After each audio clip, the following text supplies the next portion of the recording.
디모데후서 3장 15절에서부터 17절까지 말씀입니다. 디모데후서 3장 15절로 17절까지 말씀, 신약 성경 345면에 있습니다. 다 같이 한 목소리로. 또 어려서부터 성경을 알았나니 성경은 능히 너로 하여금 그리스도 예수 안에 있는 믿음으로 말미암아 구원에 이르는 지혜가 있게 하느니라. 모든 성경은 하나님의 감동으로 된 것으로 교훈과 책망과 바르게 함과 의로 교육하기에 유익하니 이는 하나님의 사람으로 온전하게 하며 모든 선한 일을 행할 능력을 갖추게 하려 함이라.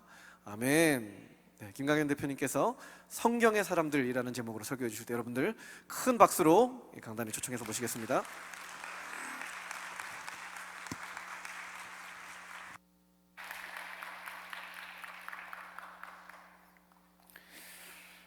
디모데후서 3장은 제목이 붙어 있습니다. 마지막 가르침, 이렇게 되어 있어요.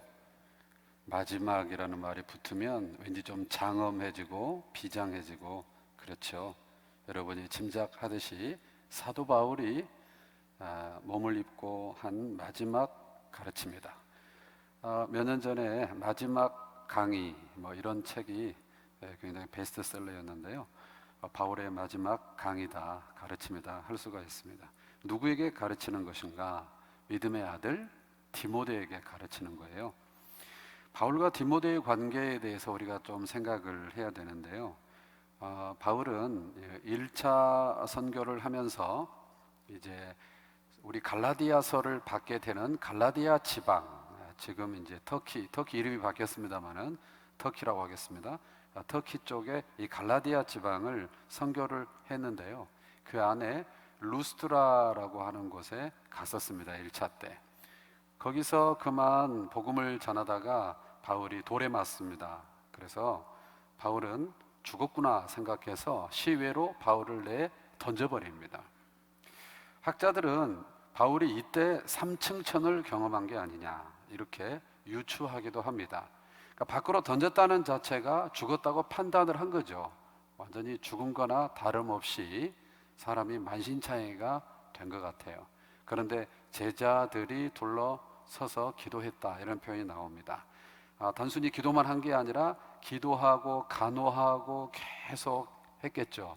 기사회생했습니다. 하나님의 은혜를 주셨습니다. 그렇게 바울이 죽을 뻔했던 곳 루스드라 1차 때, 디모데를 거기서 2차 때 만나는 겁니다. 디모데를 선교팀으로 콜링해서 함께 팀을 이루게 되는 거예요. 그러니까 학자들 중에는 어쩌면 제자들이 둘러서서 기도했다, 이 제자들이라는 말을 상당히 포괄적으로 성경이 쓰고 있거든요. 12에 제한해서 쓰는 게 아니고 요한복음 6장만 해도요, 베데스다 들녘에서 오병이어 사건이 있잖아요. 많은 제자들이 예수님의 오병이어 해석 설교를 듣고 떠나갔다 그랬어요. 그때 이 많은 제자들은 우리가 통상 생각하는 12제자를 말하는 게 아니라 따르는 무리 중에 굉장히 깊이 들어와 있는 사람들이 떠나갔다는 것이고요. 그때 예수님이 너희도 가려느냐, 영생의 말씀이 여기 계시오면 우리가 네게로 가겠습니까? 그 제자들, 여기서도 그렇습니다. 그래서 제자들에게 둘러싸여 있다. 바울이 거의 죽어 있는 상황에서 그때 아마 디모데도 그 무리 안에 있지 않았느냐, 신학자들의 유추입니다. 어쨌든 1차 때 그렇게 만났을 수도 있지만요, 그게 더 자연스럽죠. 정보를 알고 있고 믿음의 교제가 있고 만났기 때문에 2차 때 가서 벼랑간 갑자기 느닷없이 합류시키는 게 아니라 그 중요한 선교팀에 디모데를 콜링할 수가 있었던 것입니다. 바울은 또 두 번째 생각할 것은 이 디모데와 바울의 관계는 한결같은 동역자라는 것입니다. 디모데 후서의 상황을 보면요, 마지막 가르침, 정말 마지막을 절감할 수 있어요. 디모데 후서 1장 8절에 보면 바울이 이런 말을 하거든요. 그러므로 너는 내가 우리 주를 증언함과 또 주를 위하여 갇힌 자 된 나를, 바울이 갇혀 있는 거예요. 그러니까 지금 이 디모데 후서가 바울의 마지막 서신이거든요. 마메르타인이라는 사형수 감옥에 갇힌 자 돼 있고요. 갇힌 자가 돼 있고요. 그 다음 표현에 보면 나를 부끄러워하지 말아라 이런 표현이 나와요. 그러니까 사도 바울이 지금 수감된 상황을 사도 바울 주변에 있는 제자 그룹들 중에 많은 사람들이 부끄러워하고 있다. 이 부끄러워한다는 말은 더 리얼하게 얘기하면 혹시 사도 바울이 사형수가 된 마당에 사형이 엮여가지고 바울하고 엮여서 자기도 위태로운 일이 생길까봐 거리두기를 하고 있다 이 말이죠. 그래서 그 같은 구절에 보면 사람들은 그렇게 나를 부끄러워하지만 디모데에게 무엇을 주문합니까? 오직 하나님의 능력을 따라 복음과 함께 고난을 받으라. 설령 나와 함께 엮여 있는 것으로 문제가 생긴다 해도 뒤로 물러서지 말고 부끄러워하지 말고 고난을 받아야 된다고 얘기하고 있어요. 이 말씀을 다시 정리하면 바울은 사람들에게서 부끄러운 존재가 됐습니다. 멀리하는 겁니다. 거부하는 겁니다. 자기가 잘못될까 봐. 1차 로마 구금 중에는 새 집에 유했고 많은 사람이 바울 곁에 있었습니다. 그래서 많은 사람을 불러서 하나님의 나라를 전파했습니다. 성경을 강론했습니다. 그러나 지금 디모데후서를 쓰는 상황은 전혀 그렇지가 않아요. 디모데후서 1장 12절도 이로 말미암아 내가 또 이 고난을 받되 부끄러워하지 아니함은, 이 부끄럽다는 표현이 반복적으로 나옵니다. 사람들이 내가 이렇게 된 것에 대해서 조금 멀리하고 있지만 정작 나는 내가 이렇게 고난받는 것에 대해서 부끄럽지 않다는 표현을 하고 있어요. 디모데후서 1장 15절 이하를 보면요, 더 직접적인 표현이 나오는데 아시아에 있는 아나토리아 반도, 지금의 터키, 모든 사람이 나를 버린 이 일을 네가 아노니. 모든 사람이 나를 버렸다는 거예요. 배신감을 가지고 있어요. 너무 서운한 거예요. 그 이하에 또 보면 16절에 오네시보로의 집에 긍휼을 베푸시옵소서. 왜 긍휼을 베풀어 달라고 하느냐? 그가 나를 자주 격려해 주고 내가 사슬에 매인 것을 부끄러워하지 않았습니다. 하나님 기억해 주십시오. 기억해 주시고 상 주세요. 할 만큼 사도 바울은 정서적으로 고립되어 있어요. 디모데후서 4장 10절 이하에도 보면 대만은 이 세상을 사랑하여 나를 버리고 여러분 평생을 사시면서 네가 나를 버려? 이런 말 해보신 적 있어요? 별로 그런 말 할 일이 없어요. 안 하시는 게 좋죠. 할 일이 없으면 좋겠어요. 바울은 그런 고독을 느낀 거예요. 나를 버리고 데살로니가로 갔다. 그레스게는 갈라디아로 갔다. 디도는 달마디아로 갔다. 누가만 함께 있다. 딸랑 누가만 곁에 있다. 외로운 노사도 사도 바울.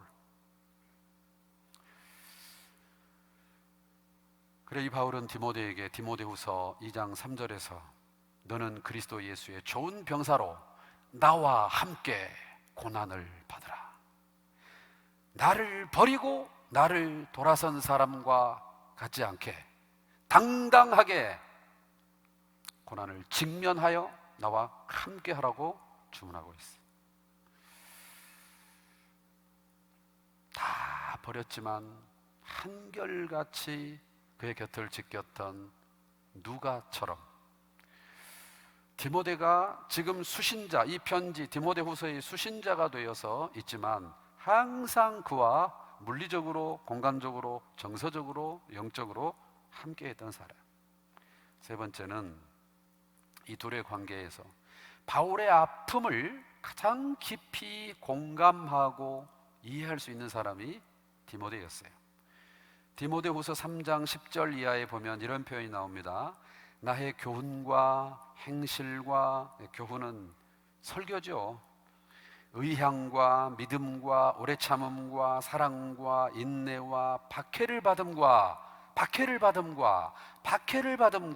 고난과 또한 안디옥과 이고니온과 루스드라에서, 아까 어땠어요? 루스드라에서 당한 일과 어떠한 박해를 받은 것을 내가 과연 보고 알았거니와 목격자예요. 항상 그의 곁에 있었어요. 바울이 이방인 선교를 하기 때문에 유대인들에게 당했던 그 모진 순환과 고난과 아픔과 억울함을 다른 사람은 몰라도, 다른 사람은 전해 들어도, 카더라 들어도 디모데는 곁에서 본 사람이에요. 네가 과연 보고 알았거니와, 나를 알아줄 수 있는 사람 디모데. 네 번째는 바울이 그토록 중시했던 에베소 목회의 후임으로 디모데를 앉혀놓았다는 것입니다. 바울은요, 1차 때 갈라디아 지역을 목회했고요. 전에 제가 와서 이제 신약 사경을 할 때 들으신 분들은 9개는 잊어버리고 하나 정도만 기억해도 조금 도움이 되실 텐데 모르겠습니다. 주께서 매번 새롭게 하시니까요.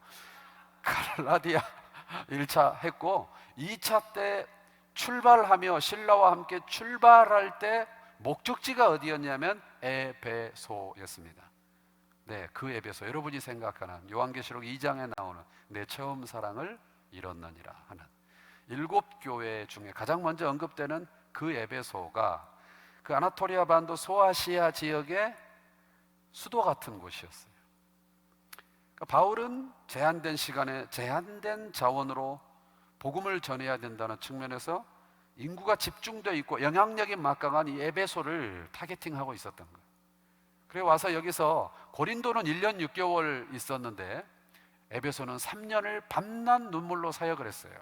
에베소 있을 때 고린도 교회 문제로 너무너무 마음이 아픈 일이 많았어요. 네. 에베소에 대한 바울의 애착은, 그리고 바울이 에베소가 선교 전략적으로 얼마나 중요한지에 대한 인식은 대단했던 것입니다.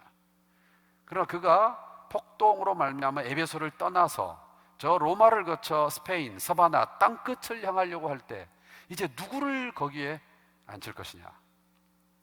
그가 가장 신뢰하는 디모데를 그 에베소에 후임으로 두었습니다.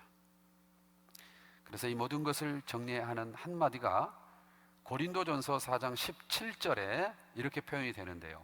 내가 주 안에서 내 사랑하고 신실한 아들 디모데, 내 사랑하고 신실한 아들 디모데. 바울에게 디모데는 그런 존재였어요. 이런 차제에 바울은 자기 인생이 얼마 남지 않았다는 것을 직감합니다. 이 마메르타인 감옥, 사형수 감옥은요, 지하 감옥입니다. 어둡고 칙칙하고 서늘하고 춥습니다. 그래서 디모데에게 드로아에 가면 가보라는 사람 집에 겉옷이 있으니 가져달라고 할 만큼 추운 곳에서 벌벌 떨며 그는 고백합니다. 디모데후서 4장 6절인데요. 전제와 같이 내가 벌써 부어지고 나의 떠날 시각이 가까웠도다. 여러분, 제물을 드리는 방식 이건데요, 이렇게 거중기라는 거 있죠. 그러니까 거제입니다. 거제. 흔들면 요람 하듯이 요제입니다. 요제. 그 다음에 전제는 쏟아 붓는 겁니다. 전제와 같이 벌써 부어졌어요. 벌써 부어졌어. 이제 기가 진해. 기진했어. 나의 떠날 시각이 가까워서 임종이 가깝다는 아는 거예요. 그런 상황에서 이 노사도의 마지막 소원은 무엇인가? 나의 사랑하는 신실한 아들 디모데를 한번 보고 싶은 거예요. 그래서 디모데후서 4장 9절에 너는 어서 속히 내게로 오라. 왜 부릅니까? 곧 겨울이 돼요. 교통이 마비돼요. 나는 얼마 안 남은 것 같아요. 그럼 못 만날 수 있어요. 빨리 오라는 거예요. 얼마나 특별한 사랑입니까? 얼마나 특별한 관계입니까? 바울이 그런 사랑하는 신실한 아들 디모데에게 마지막 가르침, 무엇을 가르치는가? 어려서부터 성경을 알았나니. 사랑하는 믿음의 아들을 어디다 붙여줍니까? 성경에 붙이고 있습니다. 정말 사랑하는 사람에게는 정말 소중한 걸 주고 싶은 거예요. 그래, 과일을 놓고 먹을 때 어머니나 할머니가 안 좋은 거는 당신 입으로 들어가고 좋은 것만 골라서 자식 입으로, 손주 입으로 들어가잖아요.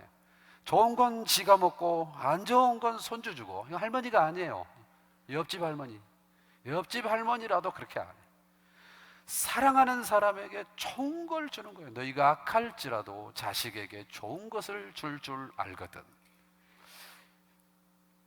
가장 소중한 내 믿음의 아들에게 마지막으로 내가 입을 열어서 마지막 힘을 짜서 유언처럼 한마디 해야 된다면 뭘 할까? 한번 여러분 생각해 보세요.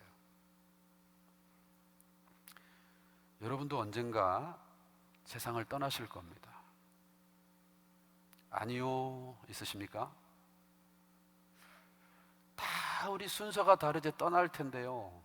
특히 연세가 좀 있는 분들은 아마 이 떠남을 위해서 기도하실 거예요. 기도하셔야 돼요. 그런데 이렇게만 기도하지 마세요. 우아하게 떠나게 해주세요. 추한 꼴 안 보이고 떠나게 해주세요. 병원 신세 안 지고 자다가 부르시옵소서. 자다가. 그거 좋은 기도인데 거기서 멈추지 마시고 내가 무엇을 남기고 갈 것이냐. 하나님, 내가 정말 정신이 혼미해서 이상한 소리 하다가 가지 않게 해주시고 주님 품에 안기는 그 순간, 그 마지막 순간, 우리 자녀들이 나를 집중하는 그 마지막 순간에 믿음의 유산을 주고 가게 하여 주시옵소서. 정신 있을 때 기도해야 돼. 정신 있을 때 마지막으로 그 소중한 걸 주고 싶어 하는 거예요. 성경이에요. 그게 성경. 영원한 걸 주는 게 가장 잘 주는 거잖아요. 풀은 마르고 꽃은 시드나 하나님의 말씀은 영원하니까 이 디모데, 내 사랑하는 아들, 신실한 아들을 성경에 붙여주는 바울의 마음을 여러분이 이식받기를 축원합니다. 제가 불신 가정에서 예수를 믿고요, 너무 좋은 겁니다. 그런데 BC와 AD가 있죠. 예수 믿기 전에 사춘기에 이 정신적 방황이 어마어마했어요. 왜냐하면 삶이 너무 힘드니까. 삶이 힘들다는 얘기는 살기 싫은 거예요. 살기 싫은데 죽을 용기는 없는 거예요. 근데 살아야 될 이유도 못 찾는 거예요. 버티고 견디는 거예요. 이게 무슨 의미가 있어요? 그래, 정육점에 걸린 고기, 너 대답 좀 해봐라. 너는 왜 거기 걸려있니? 나도 잘라서 걸어놓으면 너랑 별반 다를 바가 없을 텐데 너는 왜 거기 있고 나는 여기 있니? 대화하는 겁니다. 그 꼴목, 그 정육점, 그 빨간 불빛 앞에 서서 아줌마가 나와서 이상한 놈 왔네, 보든지 말든지 대화하는 겁니다. 저 정육점 고기와 내가 다른 것이 무엇인가? 사람은 무슨 자격으로 저토록 많은 가축을 잘라서 볶아서 튀겨서 먹는가? 사람 하나 죽으면 온 천지가 난린가? 다른 게 뭔가? 나의 본질은 뭔가? 이 팔은 나의 팔이지만 이 팔이 나는 아니고, 이 다리가 나의 다리지만 이 다리가 나는 아닐진데, 팔 없는 사람, 발 없는 사람, 의족, 의수 얼마든지 달고 끼고 심장도 바꿔 살고 있는 시대에 심장이 난가? 팔이 난가? 머리가 난가? 뭐가 난가? 육체는 무엇이며 영혼은 무엇이며 나의 본질은 무엇이며 무엇을 나의 실체라고 말할 수 있는가? 누가 답 좀 주시오. 야, 빨리 가! 정육점 아줌마.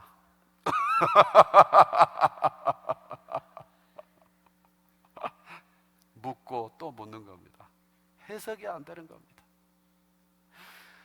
성에 눈을 뜨면서 옆집 형한테 배우는 성, 아슬아슬한 성, 남자와 여자가 만나고 정자와 난자가 만나서 수정이 돼서 그게 사람이 된다는, 그러면 내내 세포 만나서 그 세포가 자라서 발육된 고깃덩어리인가? 나는 고깃덩어리가 아니라면 뭔가?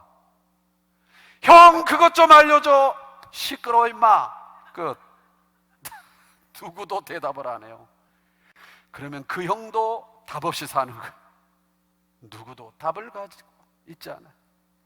신기하다. 자기가 누군지 모르는데 저렇게 웃고 떠들고 살 수 있다니 신기하다. 저희 청소년 시절 주의 은혜로 교회를 가게 됐고, 적어도 교회에는 내가 묻는 질문에 대한 답이 있겠다는 예감이 들었어요. 그래서 예배를 열심히 참석을 해요. 애가 있기는 안 어울리는 예배까지 다 참석을 하는 거예요. 초대받지 않은 구역 예배. 권사님들이 아버지 밤새 철야하다가 3층 천에 가셨다가 누가 문 열면 끼 주여 또 조용하면 그렇게 철야를 하는데 나도 그 옆에서 뭔지 모르고 하는 거예요. 어른들 산에 가면 따라가고, 여기는 답이 있겠구나, 여기는 답이 있겠구나. 체계적인 성경 공부가 있나, 뭘 가르쳐 주길 하나. 우리 할아버지 담임 목사님, 그래서 성경을 읽어요. 교회에 있는 세로로 줄 서 있는 한문 섞인 밖에 까맣고 빨간 립스틱 칠한 그 성경, 그거를 가서 읽는데 성경 읽다가 걸리면 혼나니까 새벽기도 갔다 와서 이불 뒤집어 쓰고 후레쉬 하나 비치고 읽는데 이름도 어렵고 지명도 어렵고 뭔 말인지 하나도 모르겠어요. 자문은 조금 알아먹겠는데 나머지는 모르겠어요. 그래도 알아보려고 내 나름대로 저기서 나왔던 말이 저기서 또 나오면서 봤던 것 같은데 찾아보고 거기다 써놓고 계속 그렇게 했어요. 그 시절, 그 청소년 시절. 그랬더니 어느 날부터 하나님이 깨닫게 하시는데요, 물론 성경만 읽어서 깨닫는 건 아니죠. 성경을 읽기 시작하니까 설교가 돼. 교회가 정례적으로 집회가 있는데 외부 강사님이 하시는 말씀이 들리기 시작해. 그때 알았어. 나는 반육체가 아니구나, 고깃덩어리가 아니구나, 정육점이 아니구나. 하나님의 형상을 따라 모양대로 빚어진 계획된 하나님의 자녀구나. 이걸 깨닫게 됐습니다. 복음이에요. 어쩌다 우연히 만난 엄마 아빠 속에서 나온 세포 덩어리, 고기 덩어리, 육체 아니고 하나님이 계획하셨고 하나님이 지으신 바 된 목적이 있는 특별한 존재라는 이 사실이 저를 바꿔놓기 시작했습니다. 그런데요, 도대체 무슨 덩어리인 나, 원하는 바 선은 행치 못하고 원치 아니하는 바 악만 행하게 되는 나, 오라고 이 나는 무엇인가? 왜 사람을 때리고 죽이고 사기치고 전쟁이 일어나며 기근이 있으며 수많은 이 아픔들은 어디서 온 것인가? 하나님에게서 끊어졌다. 죄. 하나님은 사랑이시라 그걸 내어버려 두지 아니하시고 여인의 후손을 준비해서 그를 십자가에 메어달아 내 이름표를 달고 메어달아 엘리 엘리 라마 사박다니 나의 하나님 어찌하여 나를 버리시나이까? 죄값을 치르게 하시고 내 스스로는 하나님께 나아갈 수 없으며 하나님을 인식할 수 없으며 하나님을 찾을 수도 없으며 부를 수도 없으며 만날 수도 없는 나를 위해 십자가에서 휘장을 가르사 휘장 가운데로 길을 내시고 그 하나님을 아바 아버지라 부를 수 있는 하나님 자녀의 특권을 주신 줄로 믿습니다. 내가 온 것은 양으로 생명을 얻게 하고 더 풍성히 얻게 하려는 것이라. 깨달았어요. 읽다가 성경 읽다가 여기 있는 것 같은데 또 읽고 저기 있는 데가 있다 또 읽고 몰라도 읽고 안 가르쳐줘도 읽고 못 깨라도 읽고 갈급한 거예요. 알고 싶은 거예요. 상고하는 거예요. 매어 달리는 거예요. 그랬더니요, 설교를 통해서 깨닫게 하시고 집회를 통해서 깨닫게 하시고 기독교 백화점에 가서 잡은 책을 읽다가도 깨닫게 하시고 그러면서 신앙이 자라나기 시작했어요. 그게 무슨 표현으로 오늘 본문에 나오느냐? 구원에 이르는 지혜가 있게 한다. 성경은 구원에 이르는 지혜예요. 정확한 표현이에요. 세상에 책이 참 많고요, 책은 곧 지혜잖아요. 그러나 그 모든 책이 구원에 이르는 지혜를 주는 건 아닙니다. 출세에 이르는 지혜, 주식이 대박나는 지혜, 뭐 다이어트가 성공하는 지혜, 건강을 관리하는 지혜, 처세의 지혜 많이 있겠지만 구원, 영원한 생명을 주는 지혜는 오직 성경에 있어요. 요한복음 5장 39절 주님이 친히 말씀하시기를 너희가 성경에서 영생을 얻는 줄 생각하고 성경을 연구하거니와 이 성경이 곧 내게 대하여 증언하는 것이니라. 구원에 이르는 지혜를 준다는 거예요. 성경은요. 그래서 제가 그 학생 시절, 청소년 시절에 가서 이렇게 새벽에 갔다 와가지고 이불 뒤집어 쓰고 성경 읽고 나면 참 신기하죠. 뭘 모르는데도요 마음이 뜨거워져요. 저는 그 누가복음 24장에 나오는 우리에게 성경을 풀어주실 때 우리 속에서 마음이 뜨겁지 아니하더냐, 이 말씀 저는 정확히 알거든요. 심령의 부흥이 일어나요. 학생 시절인데 뭘 모르는데도. 그러면 잠이 많을 시절인데요, 뛰쳐나와서 바로 집 옆에가 논밭입니다. 도심 변두리 끝에 살았기 때문에 그것도 하나님의 특별한 선물이었던 것 같아요. 그 새벽에 안개가 쫙 껴있는데 논두렁을 혼자 걸어가는 겁니다. 찬양도 하고 기도도 하고 아까 말씀 그거 생각도 너무너무 행복한 시간. 저한테 누가 언제 제일 행복했어요? 물어보신다면 저는 그때라고 대답할 만큼 너무너무 행복했던 시간. 네. 구원에 이르는 지혜를 성경에서 맛보니까요, 여전히 삶은 똑같이 힘들고 어려운데 제가 이렇게 바뀌는 경험을 했습니다. 성경이 구원에 이르는 지혜가 있고 이것이 주는 힘이 그겁니다. 나중에는 어떻게 했냐면 기독교 서점에 이제 제가 들랑달랑 했는데 그 내비게이터에서 나온 조그마한 비닐에 쌓인 암송 카드가 있었어요. 지금도 있나 모르겠는데요. 그거를 사가지고요. 그걸 몇 구절 막 있거든요. 60구절도 있고 여러 가지. 그거를 스쿨버스 타고 학교 오갈 때마다 외웠어요. 누가 시킨 게 아니고 그냥 제가 하나님의 사모하는 마음을 주신 거죠. 지금 이렇게 말씀기관에서 사역을 하는 게 하나님이 그때 예쁘게 보신 게 아닌가 이런 생각을 해요. 말씀을 그렇게 알고 싶어 했거든요. 말씀을. 그 다음에 성경은 하나님의 사람으로 온전하게 한다. 오늘 본문에 이런 표현이 나와요. 모든 성경은 성령의 감동으로 됐는데요, 교훈과 책망과 의로 교육하기에 유익한데 하나님의 사람으로 온전하게 하는 거예요. 온전하게. 이건 뭘 얘기합니까? 인격을 성숙시킨다는 거예요. 뭐가? 성경이 그런 능력이 있다는 거예요. 사도행전 16장 2절에 보면 디모데에 대해서 이런 이야기를 합니다. 아까 루스드라 뿐만 아니라 이고니온에 있는 형제들에게 디모데는 칭찬을 받는 자다, 이런 표현이 나와요. 네. 그러니까 디모데가 칭찬받는 자였어요. 아까 주 안에서 신실한 아들이라는 표현을 했는데 신실하다는 말 자체가 이게 굉장히 믿음직스럽다, 믿음이 간다, 인격적으로 인정을 받는 거잖아요. 신앙과 인격이 인정을 받는 거예요. 바울이 지금 디모데 후서인데 디모데 전서에서 4장 12절 이하에 바울이 디모데한테 무슨 얘기를 하냐면 누구든지 내 연소함을 업신여기지 못하게 하고 오직 말과 행실과 사랑과 믿음과 정절에 있어서 믿는 자에게 본이 되라 그래요.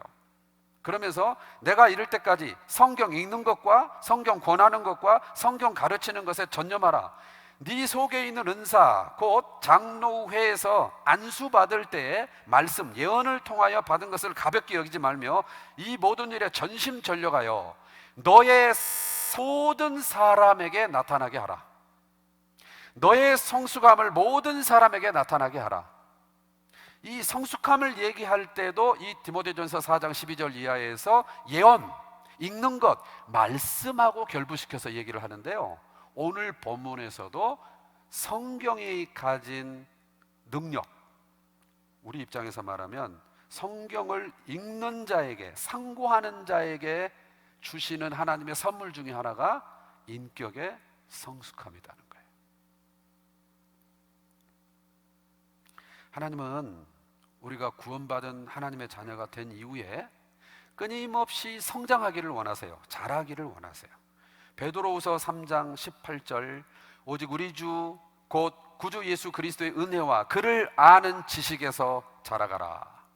에베소 4장 13절, 우리가 다 하나님의 아들을 믿는 것과 아는 일에 하나가 되어 온전한 사람을 이루어 그리스도의 장성한 분량이 충만한 데까지 이르러야 된다.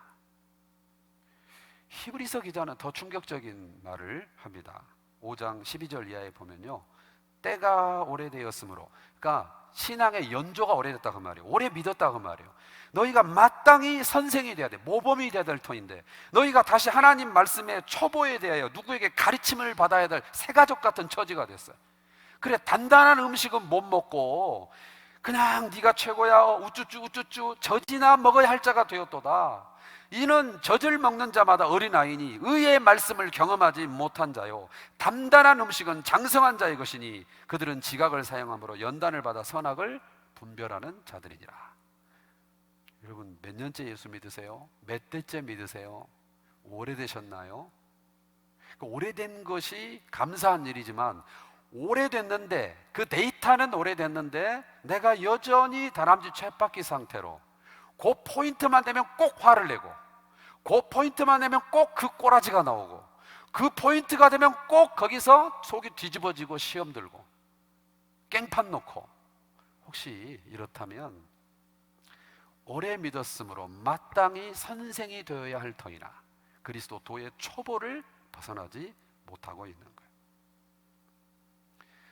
여러분, 자녀가 나이는 먹는데 속이 하나도 없다, 계속, 그게 사람이 발달 단계라는 게 있고요, 어느 정도 나이가 되면 어느 정도 기대치가 있는 것인데, 그것이 의학적인 문제가 없는데도 그게 안 일어난다면 얼마나 이것은 속상한 일이에요. 안타까운 일이에요. 에베소 6장 4절에 자녀들을 어떻게 양육하라고 해요? 오직 주의 교훈과 훈계로 양육하라. 성경으로 양육하라. 말씀으로 양육하라는 거예요. 생선 싼 종이에서는요, 비린내가 납니다. 꽃을 싼 종이에서는요, 꽃향기가 납니다. 성경을 싸고 있는 인생에서는 말씀 향이 나게 돼 있어요. 저는 이걸 경험한 적이 있는데, 신대원 시절에 등치가 이만한 분이 동기였어요. 목사님들 지금 코로나가 와서 그런데요, 우리 교육자들은 할 수 있는 일이 별로 없어요. 그 여가를 지낼 수 있는 게 별로 없어요. 목사님들이 푸른 초장 쉴 만한 물가로 가서 주의 지팡이와 막대기로 골프를 치겠어요? 뭐를 해야 돼요? 우리가 노래방 가야 되겠어요? 뭐 갈 데가 없어요. 교육자들은 모였다 그러면은 다 빨가벗고 사우나에 가서 앉아 있는 거예요. 코로나 와서 못하지만. 네. 이제 우리 신학생 때도 뭐 할 게 없으니까 시간 되면 가장 값싸게 누릴 수 있는 문화 혜택이잖아요. 영화 보는 거, 사우나 가는 거. 그래서 이제 사우나 가는데, 그 형님은 안 가셔요. 항상 매번 안 가셔요. 여기 죽겠다, 저기 죽겠다, 여기 아프다 그러는데 안 가셔요. 나중에 알고 보니까요, 여기에 오징어 꼴뚜기 막 많이 기어다니는 거예요. 뭔지 알죠? 여기 막 무궁화도 있고 일심도 있고 뭐 있잖아요. 막 여기 막 이렇게 자국 있고 꿰맨 자국 있고 막 들어가 있고. 그 예수 믿기 전에 한 주먹 했던 분인데, 그 무더운 여름에도 절대 반소매를 안 입는, 지난 날을 부끄러워하더라고요. 그분이 기숙사 생활을 했는데, 저는 기숙사 생활을 안 했지만 그분 뵐 일이 있어가지고 기숙사에 가는데 문이 열려 있어요. 근데 막 우는 소리가 나는 거예요. 이상하다. 그래서 조심 뭐 이제 이렇게 웃는 소리도 아니고, 그것도 남자의 우는 소리가 나는데 막 함부로 들어갈 일은 아니잖아요. 조심조심 갔더니 그 형님이 성경을 펴놓고 그 성경 앞에서 막 울고 있더라고요. 등치가 황소만한데 꺼이꺼이 울고 있어요. 성경을 읽으면서 울고 있어요. 제가 아주 얼어버렸죠. 그 순간에. 지금 목회 잘하고 계셔요. 네. 주먹 쓰던 분인데 예수 믿어서 성경을 싸매더라고요. 성경 향이 납니다. 누가 이렇게 화내고 그러면요, 이분이 나서서 말려요. 참어 말려요. 참 은혜가 돼요. 누구보다 성질이 있고 누구보다 한판 엎을 수 있는 분인데 참어 그러시. 성경은 그렇게 인격을 변화시키는 힘이 있습니다. 성경짜리가 되는 거예요. 계속 음란물을 보면 음란한 사람이 돼요. 네, 계속 싸우는 게임을 하면 현실에서도 누구랑 싸우게 되고 누구를 찌르게 돼요. 보고 있는 걸 담게 되는 거예요. 성경 속에 계속 들어가십시오. 나도 모르는 사이에 성경의 사람, 성경 인격이 갖춰져요. 특권. 그 다음에 성경은요, 모든 선한 일을 행할 능력을 갖게 한다 이렇게 말하고 있죠. 선한 일을 행할 능력. 이게 지금 바울의 말인데, 바울이 과거에 어떤 고백을 했나? 로마서 7장 18절에서 내 속, 곧 내 육신에 선한 것이 거하지 아니하는 줄을 아노니 원함은 내게 있으나 선을 행하는 것은 없노라. 내가 선을 행하고 싶긴 한데 부도난 인생이다. 내가 선을 행할 능력은 없다. 오라 나는 공고하다. 여러분, 우리 다 우리 얘기 아니에요? 나에 대해서 너무 납득이 안 되고 짜증나고 내가 이것밖에 안 되나 싶은 때가 너무 많잖아요. 뭐 잘했어, 너무 멋져, 내가 봐도 멋져, 대박, 헐, 이런 적 있어요? 없잖아요. 완전 짜증 제대로 나요. 내가 이것밖에 안 되나, 이럴 때가 많은데 바울이 그걸 고백하는 거예요. 원치 아니하는, 원하면 내게 있는데 행할 능력은 없다는 고백. 바로 그런 사도 바울이 디모데에게 성경 얘기를 하면서 성경은 선을 행할 능력을 준다고 말하고 있는 거예요. 빌립보 1장 10절에 너희로 지극히 선한 것을 분별하며, 디모데전서 6장 18절에 선을 행하고 선한 사업을 많이 하고, 디모데전서 1장 18절에 아들 디모데야 내가 네게 이 교훈으로서 명하노니 전에 너를 지도한 예언을 따라 말씀을 따라 그것으로 선한 싸움을 싸워라. 디모데전서 6장 12절 믿음의 선한 싸움을 싸워라.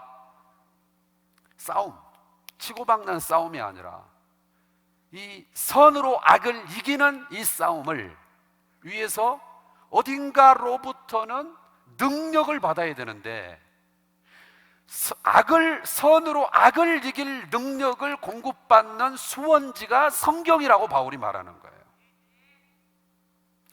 여러분, 정말 주님 뜻에 순종하고 싶습니까? 정말 성령의 열매를 맺고 싶습니까? 세상과 맞짱 떠서 선으로 악을 이기고 싶습니까? 우리는 성공을 꿈꾸는 사람이 아니에요. 도둑놈이 도둑질에 성공하는 것 우리는 원치 않아요. 깡패가 깡패질에 성공하면 사회가 일그러지는 거예요.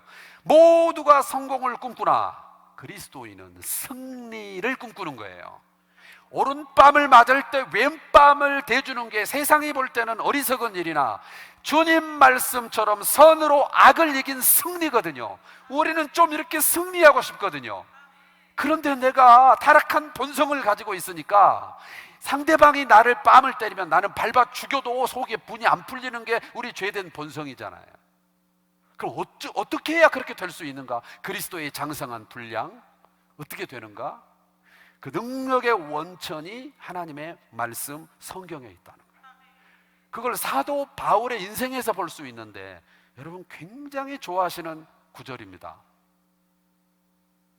좋아하는 구절들 한국교회 랭킹을 뽑으면 꼭 이게 들어있어요. 빌립보 4장 13절 내게 능력 주시는 자 안에서, 시작, 내가 모든 것을 할 수 있느니라. 아멘. 내게 능력 주시는 자 안에서 내가 모든 걸 할 수 있다. 선을 행할 능력이라는 말인데, 여기서 말하는 내게 능력 주시는 자 안에서 내가 모든 걸 할 수 있다는 것은 그 앞절을 떼고 보면 완전 이상해지는 거예요. 그 앞에 말씀이 뭘 말하는가? 내가 비천에 처할 줄도 알고 풍부에 처할 줄도 안다. 모든 일, 배부름과 배고픔과 풍부와 궁핍에 처할 줄 아는 일체의 비결을 배웠다. 무슨 얘기죠? 환경 때문에 내가 오락가락하는 사람이 아니다. 이제는 나는 없으면 없는 대로 살고, 있어도 변절하지 않고, 없어도 비굴하지 않는, 하나님 앞에 중심 딱 잡고 갈 수 있는 일체의 비결을 배웠으니, 내게 능력 주시는 자 안에서 내가 모든 걸 할 수 있다는 것은 가난도 감수할 수 있고, 핍박도 감수할 수 있고, 부요해도 나는 변절하지 않을 수 있고, 일체의 비결을 배웠다. 이 비결, 우리가 사모해야 되는 비결인데요. 참 안타깝지만 신앙생활하는 이 공동체 안에서 보면, 사업이 어렵고 힘들 때는 늘 새벽 기도하고 늘 아버지 앞에 붙들고 예배 잘 참석하고 막 하더니, 사업이 대박이 나니까 늘 푸른 초장 쉴 만한 물가에 가 계셔요. 예배가 처음에는 3부 예배 들으시더니 2부 예배 들으시더니 1부 예배 들으시더니 주일 새벽에 골프채 들고 와서 아예 어디로 가버리셔요. 본 사람이 아무도 없어. 풍부에 처할 줄을 몰라요. 비결을 못 배웠어요. 능력이 없어요. 부를 이길 만한, 부를 뛰어넘어서 부의 근원이신 하나님을 경외할 만한 일체의 능력이 없어요. 반대로 또 어떤 사람은 생활이 좀 넉넉할 때는 이렇게 신앙생활하고 봉사를 하는 것 같더니 어려워지니까 어려워져요. 비결이, 일체의 비결이 없어요. 능력이 없어요. 이것의 증상은 다를지라도 원인은 같아요. 선을 행할 능력이 없는 거예요. 선은 하나님의 말씀입니다. 선은 하나님의 뜻입니다. 그 하나님의 뜻을 감당할 만한 능력이 없는 거예요. 우리가 성경의 사람이 되면 일감이 일꾼 되는 줄로 믿습니다. 일감이 일꾼 되는 줄로 믿습니다. 말씀을 맺겠습니다. 제가 청년들 지도할 때, 오래전이에요. 너무 오래전이에요. 우리 청년들하고 어디를 갔냐면은, 나 가진 재물 없어도, 이거 아세요? 이 차냐? 공평하신 하나님이 나 가진 건 나 없지만, 트로트. 우리 청년들은 뭐야? 우리 이제 어머니들은 다 잘 아시죠? 뇌성마비 장애인 송명희 씨 집을 갔어요, 청년들하고. 그리고 뭐 이렇게 휠체어에 앉아 있지만 온몸은 뒤틀리고 몸을 못 쓰죠. 말도 전혀 못 알아듣죠. 그 옆에서 어머니가 뭐라고 해줘야 알아듣지 전혀 못 알아들어요. 오래된 얘기. 한쪽 거실 한쪽에 이렇게 이제 책장이 있는데, 거기에 유독 헤어진 성경책, 유독 부풀어져 버렸어. 그 성경책에 대해서 이거 누구 거냐고 내가 물어봤더니 그 어머니가 송명희 씨 성경이래요. 수족을 못 쓰는데 말이죠. 몸이 뒤틀리는데 말이죠. 그분이 그렇게 성경을 읽고 사는 겁니다. 네.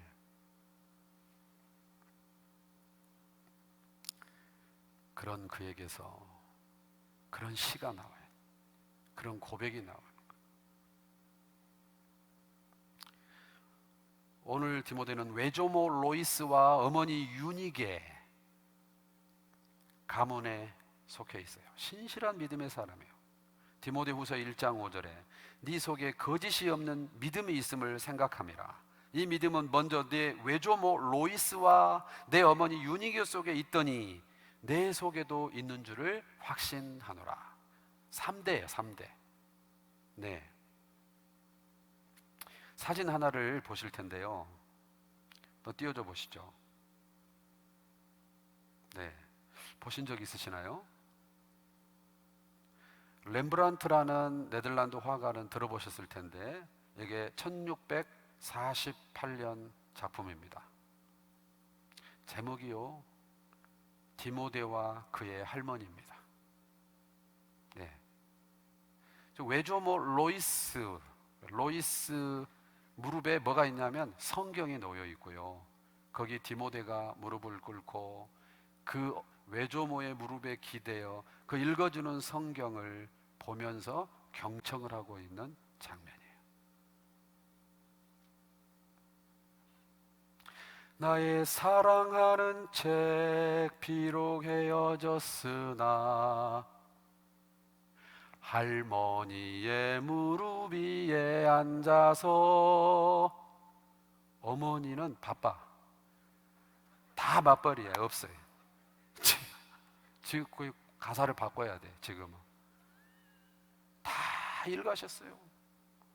애들이 엄마를 못 봐요. 지금은 그런 시대예요. 물가 폭등, 뭐 대출 받은 거 상환해야지, 정신없어요. 애들 학원 보내야지, 정신없어요. 할머니의 무릎. 그나마 신앙 계승이 관건이죠. 어머니 디모데, 이 3대의 통합.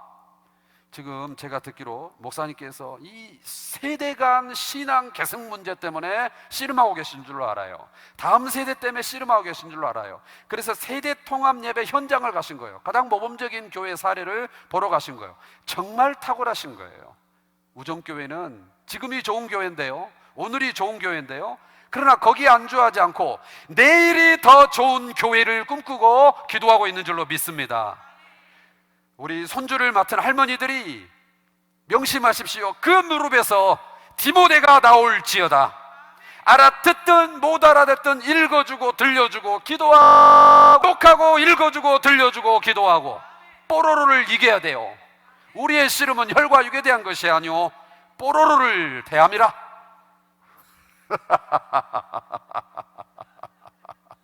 어려서부터 성경을 알았나니, 어려서부터 성경을 돌려줘야 돼요. 빠를수록 좋아요.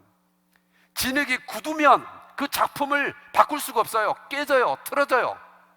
굳기 전에 아직 말랑말랑할 때 틀을 잡아야 되는데 성경 틀을 잡아야 되는 거예요. 지금은 어머니 무릎에 없어요. 다 엄마들 직장 가고 없어요. 말을 바꿔볼까요? 할머니들의 전성시대가 왔어요.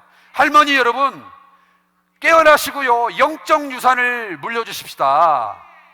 제가 이제 아까 말씀드린 대로 제가 먼저 신앙생활을 시작을 했기 때문에 참 이게 어렵습니다. 당대의 신앙, 여러분 그 신앙의 사투 개맛을 아십니까? 바통을 받아서 신앙생활하는 거하고 수준이 달라요. 전투적인 거요, 진짜. 근데 여러분에겐 당연한 게, 저한테는 당연한 게 하나 없는 거예요.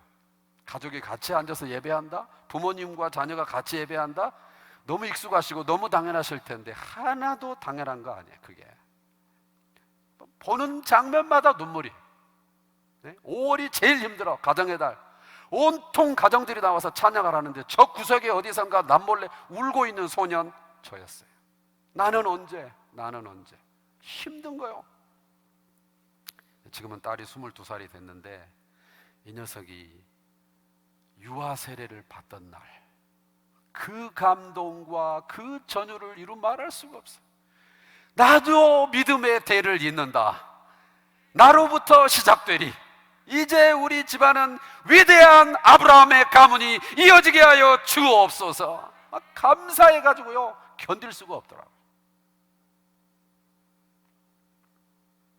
이제는 단순히 내 가정, 내 자녀, 내 손주 문제가 아닙니다. 주여, 조국교회의 다음 세대를 위해 할머니 세대를 사용하여 주옵소서. 삐그덕대는 무릎이라도 그 무릎을 사용하여 주옵소서. 할머니 여러분, 로이스가 되십시오. 어머니 여러분, 유니게가 되십시오. 아버지는 왜 언급이 없을까? 헬라인. 아버지는 소망이 없어요. 아버지는 늘 바빠요. 정신세계는 더 바빠요. 온통 지구 걱정이에요. 독수리 오용제, 지구는 누가 지키나? 그러니까 오직 소망이 어머니한테 있어요. 어머니 여러분, 성경을 읽어주세요. 할머니 여러분, 성경 이야기를 들려주세요. 아버지들이 할 일이 있어요. 믿음의 가정이거든요. 가정의 제사장이거든요. 내가 신앙이 존경받을만 하든 안 하든 상관없어요. 그냥 권세는 예수의 이름에 있는 것이니 나도 앞으로 변화될 것이니 복음이 나를 바꿔놓을 것이니 배째라 하고 잠자기 전에 이리 와 기도하고 재우세요. 아버지들은 기도하시고 어머니들은 성경을 읽어주시고 할머니들은 성경 이야기를 들려주시고 디모데가 팍팍 쏟아져 나올 줄로 믿습니다. 성경의 사람이 되십시다. 성경의 사람 되면 행복합니다. 이건 제가 경험하고 드리는 말씀입니다. 자신 있게 드리는 말씀입니다. 성경의 사람 되면 그 자체가 복됩니다. 성경의 사람 되면 그런 사람 낳게 됩니다. 기준이 또렷해서요 흔들리지 않아요. 분변이 돼요. 클리어해요. 풍성해져요. 성경의 사람 다 되시기를 주의 이름으로 축원합니다.